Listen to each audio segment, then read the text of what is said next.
விமான விபத்தில் உயிரிழந்த மராட்டிய துணை முதலமைச்சர் அஜித் பவாரின் உடல் இன்று காலை முழு அரசு மரியாதையுடன் தகனம் செய்யப்படுகிறது. இறுதிச் சடங்கில் ஒன்றிய அமைச்சர் அமித் ஷா, மராட்டிய முதலமைச்சர் தேவேந்திர பட்னவிஸ் உள்ளிட்டோர் பங்கேற்கின்றனர். மராட்டிய துணை முதலமைச்சர் அஜித் பவார் தனது சொந்த ஊரான புனே மாவட்டம் பாராமதியில் உள்ளாட்சி தேர்தல் பிரச்சாரத்திற்காக நேற்று காலை தனியார் விமானத்தில் புறப்பட்டார்.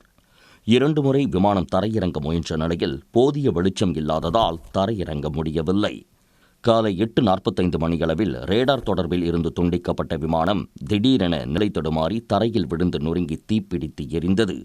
இந்த விபத்தில் அஜித் பவார், 2 விமானிகள், விமான பணிப்பெண் உட்பட 5 பேர் உயிரிழந்தனர். இந்நிலையில் விமானம் விழுந்து விபத்திற்குள்ளான புதிய காட்சிகள் வெளியாகி உள்ளன.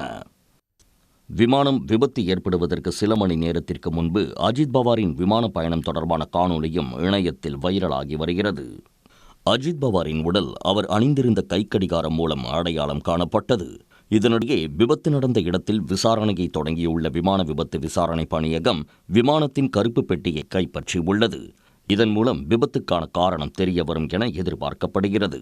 விமான விபத்தில் பலியான அஜித் பவாரின் உடல் பாகங்கள் பாராமதியில் உள்ள மருத்துவமனையில் வைக்கப்பட்டன. அங்கிருந்து காதேவாடியில் உள்ள அவரது இல்லத்திற்கு கொண்டு செல்லப்பட்டு குடும்ப உறுப்பினர்கள், உறவினர்கள் அஞ்சலிக்காக வைக்கப்படுகிறது. 1 மணி நேரம் அஞ்சலி செலுத்திய பிறகு அங்கிருந்து பாராமதி கொண்டு செல்லப்பட்டு வித்யா பிரதிஷ்டான் மைதானத்தில் பொதுமக்கள் இறுதி அஞ்சலிக்காக வைக்கப்படுகிறது. 11 மணியளவில் முழு அரசு மரியாதையுடன் இறுதிச் சடங்குகள் நடைபெறுகின்றன. அஜித் பவாரின் மறைவையொட்டி மகாராஷ்டிராவில் இன்று பொது விடுமுறை அளிக்கப்பட்டுள்ளது. இறுதிச் சடங்கில் ஒன்றிய அமைச்சர் அமித் ஷா, பாஜக தேசிய தலைவர் நிதின் நபின், மகாராஷ்டிர முதலமைச்சர் தேவேந்திர பட்னாவிஸ், துணை முதலமைச்சர் ஏக்நாத் ஷிண்டே மற்றும் சிவசேனா, தேசியவாத காங்கிரஸ் உள்ளிட்ட கட்சிகளின் தலைவர்கள் கலந்து கொள்ள உள்ளனர். அஜித் பவார் மறைவையொட்டி நாளை வரை மகாராஷ்டிராவில் துக்கம் அனுசரிக்கப்படும் என்று அம்மாநில அரசு அறிவித்துள்ளது.